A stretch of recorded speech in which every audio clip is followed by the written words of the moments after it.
Good morning and again welcome back to my daily blog. আমি আবারও চলে এসেছি আজকে খুব সুন্দর একটা ভিডিও নিয়ে। আজ দেখো ঘুম থেকে উঠেই দেখতে পেলাম আকাশটা কি সুন্দর মেঘলা করে রয়েছে। আর বৃষ্টির দিনে তোমরা তো জানোই জানলা দিয়ে বৃষ্টি দেখতে আমার খুবই ভালো লাগে। আজকে বাইরে কোনো রকম কাজ নেই, আজ হচ্ছে ষষ্ঠী, জামাই ষষ্ঠী। তো আজকে ঘুমের থেকে উঠেই দেখলাম এরকম বৃষ্টি বৃষ্টি দিনটা। মা তো বাজার গেছে, মা আমাকে আর ঘুমের থেকে ডাকেনি, দিদা জানলা খুলে দিয়েছে। ওই বৃষ্টির দু এক ফোঁটা চিটে ফোঁটা গায়ে আসতেই ঘুম ভেঙে গেছে। এখন বসে বসে বৃষ্টি দেখছি আর ভিডিও করছি, কি সুন্দর লাগছে দেখো। আজকে ষষ্ঠী পুজো না, ওর জন্যই হয়তো বৃষ্টিটা হচ্ছে। আর এই দেখো পাতার মধ্যে বৃষ্টির ফোঁটাগুলো পড়তে পাতাগুলো যে নড়ে উঠছে, কি সুন্দর লাগছে, মনে করছে যেন পাতাগুলো নাচ করছে বৃষ্টির জলে।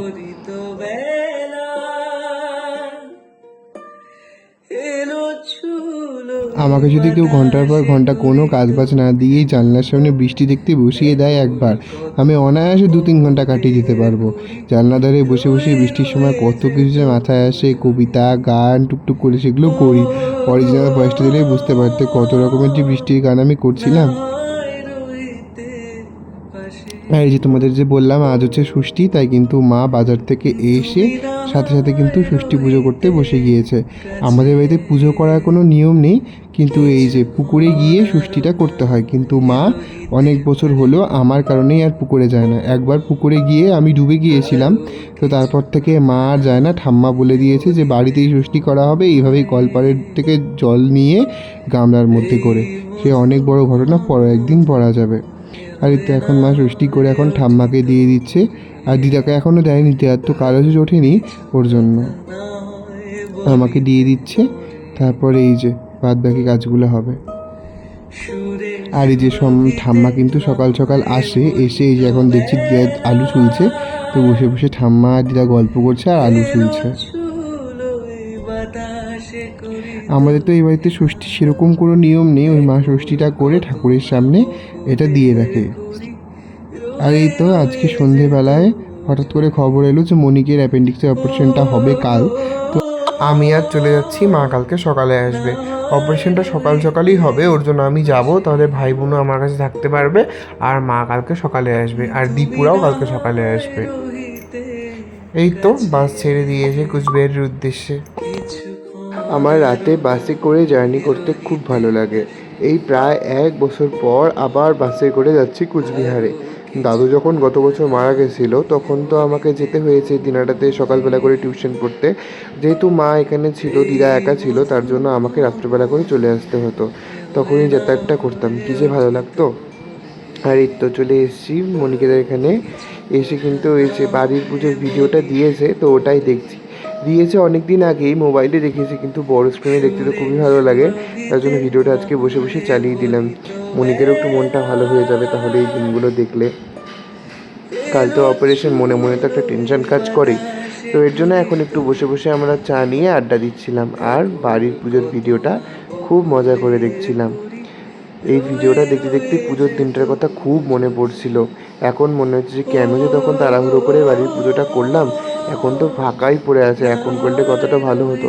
যদিও তখন করেছি ঠিক আছে, সব বন্ধুবান্ধবরা ছিল, এখন করলে তো অনেকেই চলে যাচ্ছে বাইরে, সবার যাওয়ার সময় এসে গেছে, এখন আর কেউ থাকতে পারতো না। সবাই মিলে যা মজা করেছে, তখন আর কেউ থাকতো না যদি এখন পুজোটা হতো।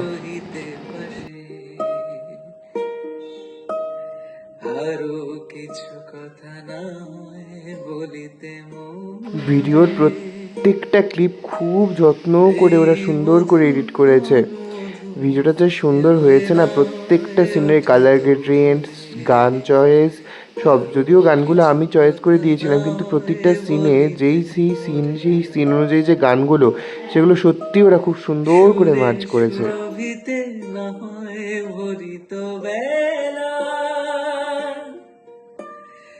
এলো ছুলো বাতাসে করিত খেলা, ব্যাকুল কত না বকুলের করি রয়ে রয়ে যেত। এই ভিডিওটা যতবার দেখি ততবারই নতুন নতুন মনে হয়, কোনো সময় বিরক্তি আসে না, কোনো সময় মনে হয় না যে পুরনো হয়ে গেছে ভিডিওটা।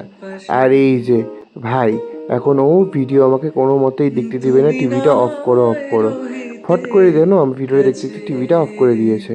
এই দেখো। তারপর যেহেতু আমাকে টিভি দেখতে দিল না, তাই এখন আমি ওকে জ্বালাচ্ছি। আমি বললাম, তুই যেমন আমাকে টিভি দেখতে দিসনি, এখন তোকে আমি জ্বালাবো, চিপবো।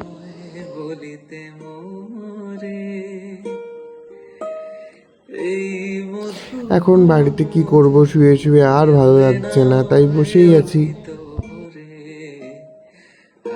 আর কাল তো অপারেশন, তো আজকে সৌভিক আর দীপু চলে এসছে আমি আসার পর পর। আর আমাদের থুয়ে পিছন, মনিকে, দীপু সবাই চলে গেছে হচ্ছে নার্সিংহোমে, কিছু ফর্মালিটিস রয়েছে তার জন্য। ওখানে ডাক্তারের চেম্বার রয়েছে, ওখানে ডাক্তার আজকে কি চেক আপ করবে। আর এই যে আমরা এখন শুয়ে শুয়ে বাড়ির পুজোর ভিডিও দেখার পর দেখছিলাম হচ্ছে ভাইয়ের অন্নপ্রাশনের ভিডিওটা। তো ওগুলো দেখতে দেখতেও 2-3 ঘন্টা কেটে গেছে, তাও এখনও কারো আসার নাম নেই। তো কি করব, আমার আর ভালোই লাগছিল না বাড়িতে বসে বসে। এখন বুনুকে ধরে বেঁধে ওর গয়না নিয়ে এসে বললাম, নে তোকে সাজিয়ে দিই, টাইম পাস তো হবে। বাড়ির মধ্যে আমরা 3টে জনপ্রাণী, ঘরে যা যা খাবার ছিল আমরা ইতিমধ্যেই শেষ করে ফেলেছি। আর বেচারি এত কষ্ট পাচ্ছে, কাল রাতে দেখো মেহেন্দিও পড়েছে। আর এই যে এখন আমি যেহেতু সবাই জোর করে সাজিয়ে দিচ্ছি, বলছি ছবিগুলো ছাড়িয়ে দেবো, ও কি যে লজ্জা পাচ্ছে এখন, ওগুলো আমাকে বলছে যে ফটো তুলতে দেবেও না, তাও আমি জোর করে তুলে দিচ্ছি। কি করবো বলো, টাইম পাস না হলে? ওকে দিয়েই সাজিয়েই টাইম পাস করছি। কিছু কথা নয় বলিতে মোরে, সুরে সুরভিতে নয় ভরিত বেলা। বেচারির মুখ দেখেই তোমরা বুঝতে পারবো, এক ফোঁটা ইচ্ছে নেই সাজার, তাও আমার বায়না রাখার জন্য সাজছে। আমি তো বলেছি জোর করে তুই আমাকে নিয়ে এসছিস, এখন দেখ, এখন থাক, আমি যা যা বলবো তাই তাই করতে লাগবে। মেহেন্দিটা কি সুন্দর কালার হয়েছে না?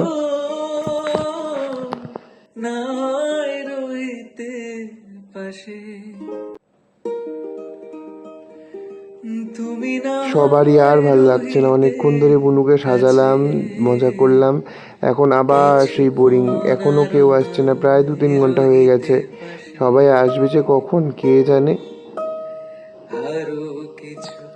আর এই তো তারপর আমাদের এত খিদে পেয়েছিল, আমি বললাম সৌভিক তুই গ্যাসটা ধরিয়ে দে, আমি গিয়ে চা করি। ঘরে তো সেরকম কোনো খাবার ছিল না, যা বিস্কুট টিস্কুট ছিল তা আমরা বিকেলের মধ্যেই শেষ করে দিয়েছিলাম। তাই এখন বসে বসে আমরা চা খাচ্ছি।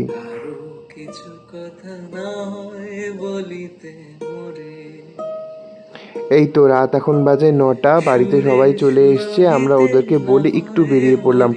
আর ঘরের মধ্যে ভালো লাগছে না, সেই সারা বিকেলটা সন্ধ্যাটা আমরা ঘরের মধ্যে বসেই ছিলাম। তারপর আর কি যে চলে এলাম একটু চৌপথিতে। ভীষণ একটু বলে দিয়েছিল যে তাড়াতাড়ি চলে আসতে বাড়িতে, কারণ কালকে তো সকাল সকাল উঠতে হবে। তো আজকে আমরা বেশি দেরি করবো না, প্রথমে যাবো, জাস্ট খালি একটু মোমো খেয়ে চলে আসবো। আমি আজকে আর খাবো না, ভাই বোনকে খাওয়াবো, তারপর চলে যাবো। বাড়িতে যেহেতু টাইম দিয়ে দিয়েছে যে 10টার মধ্যেই ঢুকতে হবে, 9টার পরপর বেরিয়েছি, তাও 10টার মধ্যে ঢুকতে হবে, তো আর দেরি করলাম না। যার পথে বুনু বললো ফুচকা খাবে, তো আমি আর সৌভিক বললাম আমরা খাবো না, বুনু তুই খা। আর এই যে এই সেই ঘড়িটা দেখো, বছরের পর বছর এটা দাঁড়িয়ে রয়েছে এই চৌপতির সামনে। আর হরিশপাল চৌপতি যাওয়ার পথে না, এইখানের এই মোমোটা খুব সুন্দর, ভেজ মোমো 40 টাকায় 20 পিস থাকে, আর চিকেন মোমো থাকে হচ্ছে 50 টাকায় 10 পিস। মানে ভেজ মোমোটা যদি নাও তুমি, তাহলে পুরো পেট ভরে যায়। তো আজকে আমি আর মোমো নিইনি, ভাই বোন দুজনকেও আর বেশি মোমো দিইনি, দুজনকে 1 প্লেট হাফ হাফ করে দিয়েছি, যেহেতু 20 পিস থাকে ওখান থেকে আমি একটা একটা করে খেয়ে নিয়েছি। বাড়িতে গিয়ে তো আবার খাওয়া দাওয়া করতে হবে, যেহেতু অনেকটা রাত হয়ে গেছে। তো এই ছিল আজকের ছোট্ট একটা ব্লগ, আশা করব ভিডিও তোমাদের খুব ভালো লেগেছে। তোমাদের সাথে দেখা হবে অন্য কোনো সুন্দর একটা ভিডিওতে, ততক্ষণের জন্য সকলকে টাটা বাই।